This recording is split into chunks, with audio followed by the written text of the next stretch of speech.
Amin.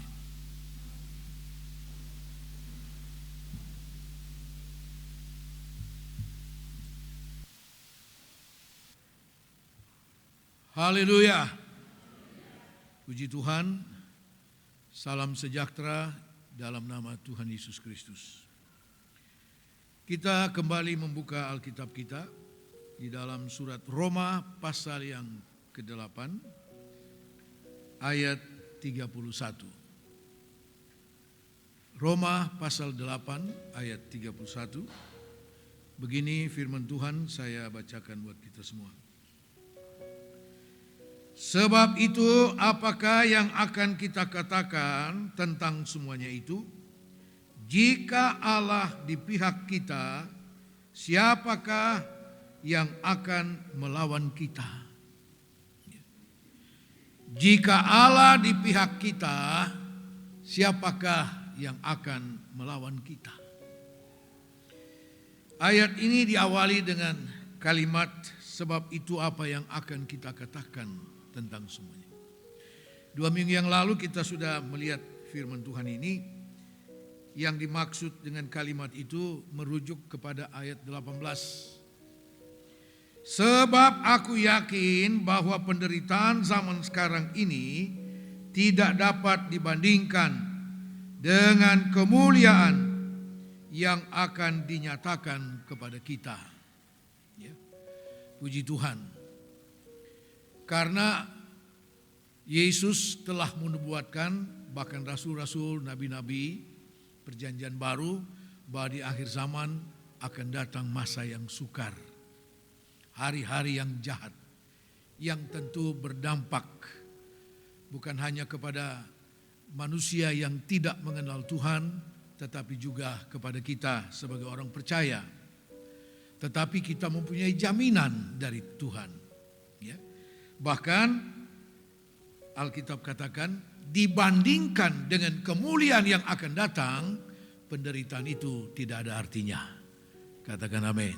Ya. Apapun penderitaan itu. Ya. Nah, puji Tuhan. Sebab jika Allah di pihak kita, ya, siapakah yang akan melawan kita?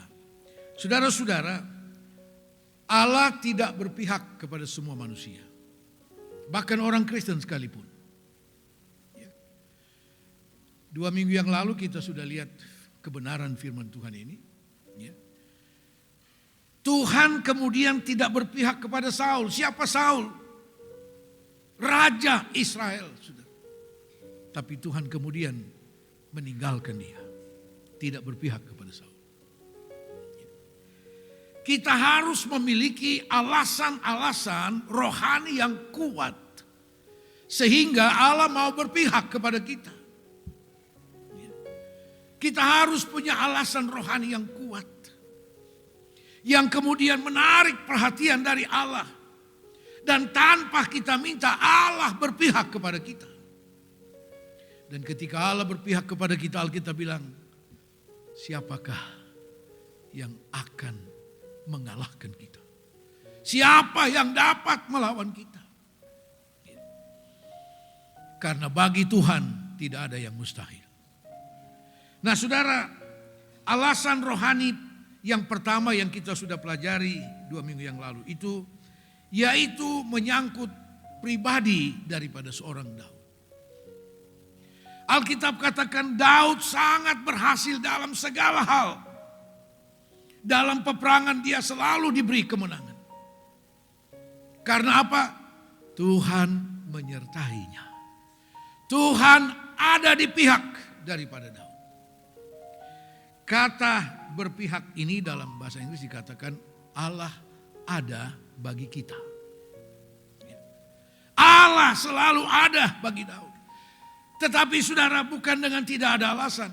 Ada alasan rohani yang kuat yang dimiliki oleh Daud yang sudah kita pelajari. Yaitu apa? Daud punya hati yang murni di hadapan Tuhan. Daud punya hati yang murni. Dan Allah tertarik, Allah berkenan dengan hati dari Daud. Dia punya hati yang murni. Dan itu betul-betul dibuktikan oleh Daud dalam sepanjang perjalanan hidupnya, dalam sejarah hidupnya. Sampai dia memperoleh kedudukan yang sangat tinggi itu. Ketika menghadapi Goliat, apa yang menjadi motivasi daripada Daud? Dari hati nurani yang murni. Dia bilang, oh saya akan kalahkan engkau supaya seluruh bumi tahu Israel punya Allah. Bukan Israel punya Daud. Tidak. Punya Allah. Itu hati nurani yang murni di hadapan Tuhan. Daud tidak mencari popularitas, saudara. Dan ketika mendapatkan kesempatan untuk membunuh Saul, Daud bilang tidak, itu urusan dari Tuhan. Dia punya hati yang murni. Haleluya. Karena itu Allah berpihak kepadanya. Allah menyertainya. Allah ada bagi Daud dalam seluruh perjalanan hidupnya. Dan kita harus belajar dari firman Tuhan ini. Kenapa kadang-kadang sepertinya Allah sudah tidak berpihak kepada kita?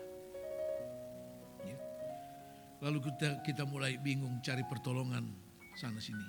Saudara, mari kita periksa kembali. Masihkah kita punya hati yang murni di hadapan Tuhan? Pagi ini kita akan lihat contoh yang berikut. Hal rohani yang harus kita miliki sehingga menjadi alasan untuk Allah berpihak kepada kita. Contoh yang kedua, atau sebelum lebih lanjut dalam Mazmur pasal 56 ayat 10. Saudara, Daud dengan sangat yakin dia berkata, aku yakin Allah memihak kepadaku. Ketika kita punya hati nurani yang murni, kita pun dengan yakin dapat berkata, Allah ada di pihakku. Puji Tuhan. Contoh yang kedua, kita melihat di dalam 1 Samuel pasal 7. 1 Samuel pasal 7 ayat 10 dan ayat 11. 1 Samuel 7 ayat 10 dan 11. Sedang Samuel mempersembahkan korban bakaran itu, majulah orang Filistin berperang melawan orang Israel. Tetapi pada hari itu Tuhan mengguntur dengan bunyi yang hebat ke atas orang Filistin dan mengacaukan mereka sehingga mereka terpukul kalah oleh orang Israel. Keluarlah orang-orang Israel dari Mizpah mengejar orang Filistin itu dan memukul mereka kalah sampai ke hilir Betkar. Puji Tuhan. Allah berpihak kepada orang Israel. Dan orang Filistin tidak dapat melawan orang Israel. Orang Filistin dikalahkan total. Bagaimana Allah berpihak kepada orang Israel? Dengan cara apa sehingga mengalahkan orang Filistin? Dan orang Filistin tidak dapat melawan orang Israel? Hanya dengan mengguntur, mendatangkan suara yang dahsyat adanya. Dan itu cukup membuat kocar-kacir orang Filistin. Lari kalah dari orang Israel. Saudara, keberpihakan Tuhan pada kesempatan itu bukan dengan tidak ada alasan. Mari kita lihat. Ayat yang kedua dan ayat ketiga 1 Samuel pasal 7. Sejak saat tabut itu tinggal di Kiryat Yarim, berlalulah waktu yang cukup lama, yakni 20 tahun, dan seluruh kaum Israel mengeluh kepada Tuhan. Lalu berkatalah Samuel kepada seluruh kaum Israel demikian. Jika kamu berbalik kepada Tuhan dengan segenap hati, maka jauhkanlah para ilah asing, para Astoret dari tengah-tengahmu, dan tujukan hatimu kepada Tuhan dan beribadahlah hanya kepadanya, maka ia akan melepaskan kamu dari tangan orang Filistin. Kemudian orang-orang Israel menjauhkan para Baal dan para Astoret dan beribadah hanya kepada Tuhan. Ini alasan rohani yang kemudian dimiliki oleh orang Israel, bangsa Israel. Ketika sekian lama mereka menderita karena dijajah oleh bangsa-bangsa lain, saudara. Akhirnya mereka mengeluh dan berseru kepada Tuhan melalui Nabi Samuel. Pada kesempatan itulah ketika orang-orang Israel menyadari mereka perlu Tuhan. Mereka perlu Tuhan. Itulah kesempatan Samuel katakan, kamu harus bertobat kepada Tuhan. Alasan rohani yang kedua yang harus kita miliki supaya Allah berpihak kepada kita adalah pertobatan. Katakan amin. Oh, saya sudah bertobat sekian banyak tahun lalu. Masa Om tidak tahu? Saya sudah bertobat. Saudara, pertobatan itu adalah proses rohani yang terus menerus sampai kita mencapai kesempurnaan. Baru pertobatan itu selesai. Selama kita hidup dalam daging ini, kita harus terus hidup dalam proses pertobatan itu. Katakan amin. Kita masih terus bergumul dengan keinginan-keinginan hawa nafsu daging ini, saudara. Samuel katakan kamu harus berbalik. Dalam terjemahan lama, kata berbalik itu bertobat. Kamu harus bertobat kepada Tuhan Allahmu. Caranya buang segala berhala itu. Berhala orang kafir. Buang jauh-jauh. Ya. Kembali kepada Tuhan. Bertobat kepada Tuhan. Ya. Ini alasan rohani yang harus kita miliki sebagai anak Tuhan. Hidup di dalam pertobatan, saudara. Hidup dalam pertobatan. Menjadi doa kami sebagai gembala. Supaya jemaat Tuhan tolong umat-umatmu selalu hidup dalam pertobatan di hadapan Tuhan. Ya. Karena apa? Kita mau masuk surga. Haleluya. Sebab itu dari dulu saya katakan, saya tidak mau tahu ada jemaat tersinggung dengan firman Tuhan. Silahkan, saya mau masuk surga. Ya. Kali ini bangsa Israel dengar apa yang dikatakan oleh Samuel.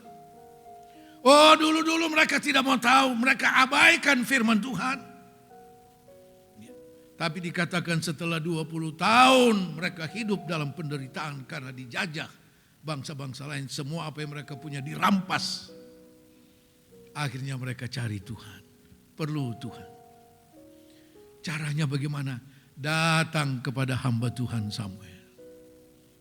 Ya. Itulah kesempatan Samuel menegur mereka dengan keras. Bertobat. Kalau kamu mau Allah berpihak melepaskan kamu dari orang Filistin, kamu harus bertobat. Haleluya. Ya. Sebab berita pertobatan ini seringkali orang tidak suka. Saudara tahu Yesus memulaikan pelayanannya dalam Injil Matius pasal 3 dan 4. Dia mulai membuka mulutnya dengan berita apa? Bertobatlah kamu karena kerajaan Allah sudah dekat. Begitu juga murid-murid. Yohanes Pembaptis dalam pemberitaannya diawali dengan pertobatan.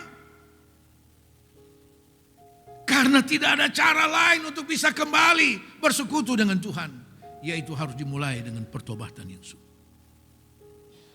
Lukas pasal 24, Tuhan Yesus sebelum naik ke sorga dia ingatkan kepada murid-muridnya. Berita tentang pertobatan dan keselamatan harus diberitakan. Oleh rasul-rasul, oleh hamba-hamba Tuhan. Jadi aneh kalau ada hamba-hamba Tuhan sudah tidak bicara tentang pertobatan. Sudah tidak memberitakan tentang pertobatan. Ya. Itu perintah daripada Tuhan Yesus. Nah saudara-saudara sekalian. Sebagai bukti pertobatan itu, ya kita melihat jika kamu bertobat kepada Tuhan dengan segenap hatimu, ya, dengan segenap hatimu. Ya. Jadi pertobatan itu harus dari hati, saudara. Ya, dari hati. Bukan karena hal-hal yang dari luar, tapi dari hati. Ada istilah yang saya dengar, pertobatannya itu sama dengan apa? Tomat. tobat lalu kumat lagi. Ya. Bukan seperti itu. Dengan segenap hati, kata firman Tuhan. Maka Tuhan, dikatakan oleh Samuel, maka ia akan melepaskan kamu dari tangan orang Filistin. Ini alasan yang sangat mendasar adalah pertobatan. Kiranya kita semua jemaat Kalvari, kita yang hadir pagi hari ini, saudara-saudara, kita sungguh-sungguh hidup dalam pertobatan di hadapan Tuhan. Bukan di hadapan manusia, di hadapan Tuhan yang melihat sampai ke dalam hati kita. Katakan amin. Puji Tuhan. Kemudian sebagai bukti daripada pertobatan itu, Samuel katakan, dan beribadahlah hanya kepadanya. Orang-orang yang bertobat seharusnya adalah orang-orang yang beribadah kepada Tuhan. Katakan amin. Ya. Orang-orang yang beribadah. Samuel katakan bertobat dan beribadah hanya kepada Tuhan. Jangan kepada hal-hal yang lain. Ibadah berbicara tentang penyembahan kita kepada Tuhan. Penyembahan kepada Tuhan. Satu penyembahan kepada Tuhan. Itu ibadah kita. Saudara-saudara, dan kemudian sebagai bukti daripada pertobatan itu, kita lihat dalam ayat 9. Sesudah itu Samuel mengambil seekor anak domba yang menyusu, lalu mempersembahkan seluruhnya kepada Tuhan sebagai korban bakaran. Dan kata Samuel, ketika Samuel berseru kepada Tuhan bagi orang Israel, maka Tuhan menjawab dia. Haleluya. Ada pertobatan yang dibuktikan dengan kembali beribadah kepada Tuhan. Bukan hanya sampai di situ. Samuel bilang, kasih korban kita bakar kepada Tuhan. Yang akan disertai dengan doa kepada Tuhan. Maka dikatakan setelah Samuel membakar korban kepada Tuhan, maka Tuhan menjawab Samuel. Jawaban Tuhan dalam ayat 10 yang kita sudah baca tadi. Ya. Tuhan berpihak kepada orang Israel. Ya. Orang-orang yang bertobat dan yang beribadah adalah orang-orang yang tahu berkorban bagi pelayanan pekerjaan Tuhan. Katakan amin. Berkorban. Samuel belum dapat melakukan apapun. Dia bilang bawa kita bakar korban kepada Tuhan. Persembahkan korban bakaran kepada Tuhan. Setelah korban bakaran itu dinaikkan, dikatakan Tuhan menjawab Samuel. Jadi mestinya orang-orang yang bertobat itu bukan orang-orang yang kikir, saudara. Ya. Bukan orang yang kikir. Orang yang ada roh untuk berkorban. Haleluya. Yohanes pasal 8. Yohanes pasal 8. Ayat 29.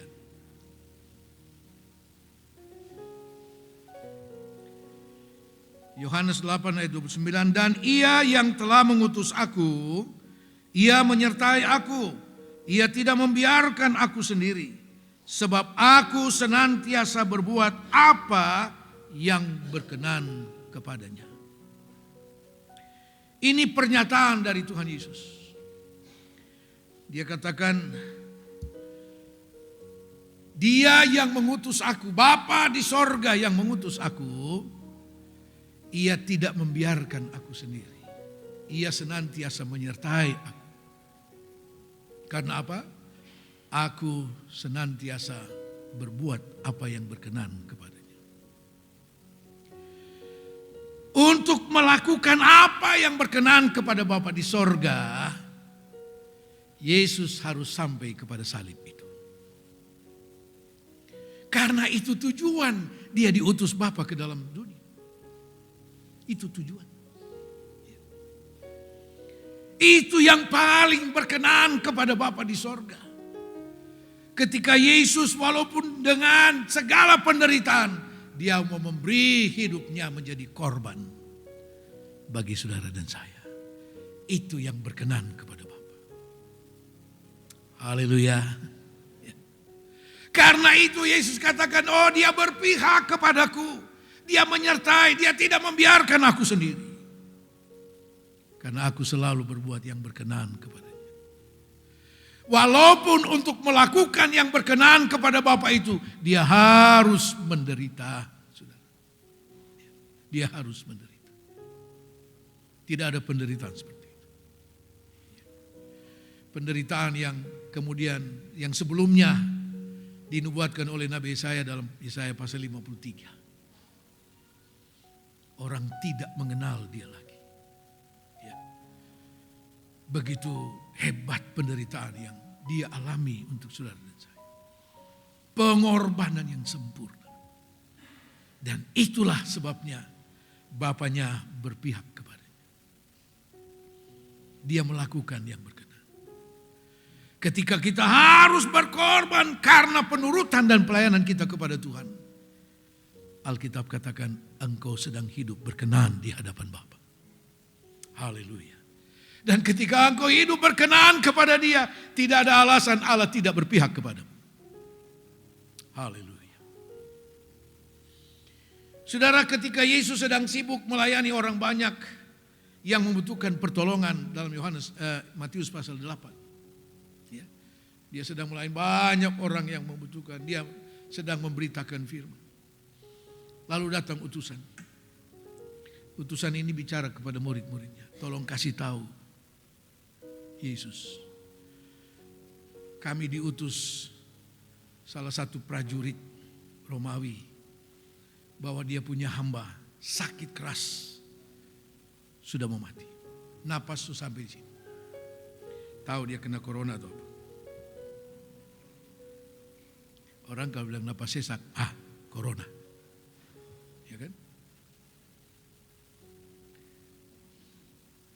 Tapi Yesus belum hiraukan. Tapi mereka begitu kesaksian daripada tua-tua orang Israel, katakan guru. Dia itu sudah banyak berkorban. Membangun rumah sembahyang kita. Dia yang tanggung. Oh, Yesus langsung berbalik. Ikut. Haleluya. Prajurit itu punya alasan. Di mana Yesus harus berpihak kepada kebutuhannya. Haleluya. Jangan saudara menyepelekan dalam hal berkorban bagi pelayanan pekerjaan Tuhan. Ya. Cuma untuk satu jiwa, satu orang yang sudah mau mati itu, Yesus tinggalkan orang banyak dan dia berpaling pergi ke sana. Karena apa? Ada kesaksian. Orang itu punya alasan. Dia menanggung biaya pembangunan rumah sembahyang kita. Haleluya. Haleluya. Ya. Kalau saudara tidak tahu berkorban lalu minta Tuhan berpihak kepada saya. Tuhan bilang, lu beta sudah berkorban dengan memberi hidup bagimu. Kau buat apa? Ya. Itu bagian dari kehidupan kita sebagai anak Tuhan. Sebab itu dari awal saya katakan, tidak semua kepada semua orang Allah berpihak. Bahkan orang Kristen sekalipun. Tidak. Tapi mereka yang punya alasan rohani yang kuat. Pertobatan juga dibuktikan dengan pengorbanan. Katakan amin. Puji Tuhan. Saudara-saudara sekalian, karena itu mari kita belajar. Dan apa yang kemudian terjadi ketika Allah berpihak kepada bangsa Israel. Oleh karena pertobatan itu. Mereka mau kembali beribadah sungguh-sungguh kepada Tuhan. Dan mau berkorban. ayat 10 kembali kita baca sampai ayat 11. Sedang Samuel mempersembahkan korban bakaran itu, majulah orang Filistin berperang melawan orang Israel. Tetapi pada hari itu Tuhan mengguntur dengan bunyi yang hebat ke atas orang Filistin dan mengacaukan mereka sehingga mereka terpukul kalah oleh orang Israel. Keluarlah orang-orang Israel dari Mizpah mengejar orang Filistin itu dan memukul mereka kalah sampai ke hilir Bet-kar. Haleluya. Jika Allah di pihak kita, siapakah akan melawan kita? Haleluya. Firman Tuhan membuktikan kita harus punya alasan rohani yang kuat sehingga Allah berpihak kepada kita. Allah ada bagi saudara dan saya setiap saat. Dan keberpihakan kehadiran Allah, keberadaan Allah dalam hidup kita 1 kali 24 jam. Tiada sedetik pun dia biarkan saudara dan saya. Tidak ada. Haleluya. Tuhan Yesus memberkati.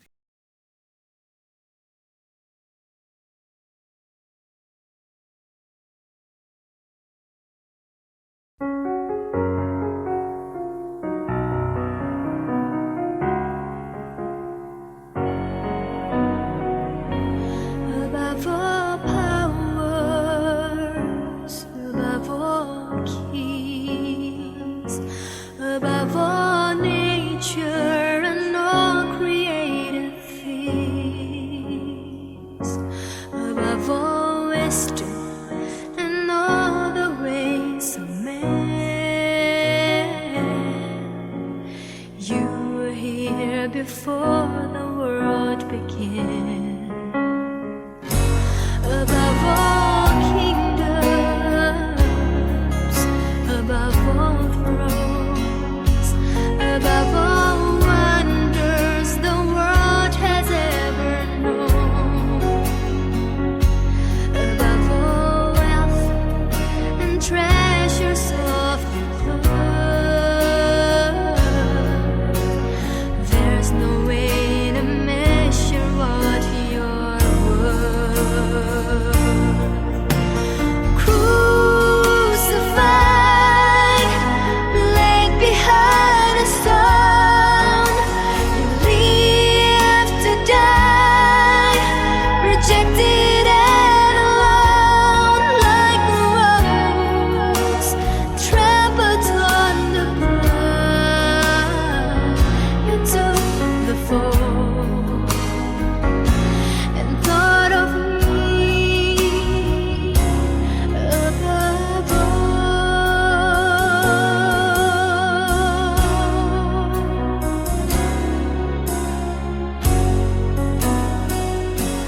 Above all powers, above all kings, above all nature and all created things, above all wisdom and all the ways of man, you were here before the world began.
above.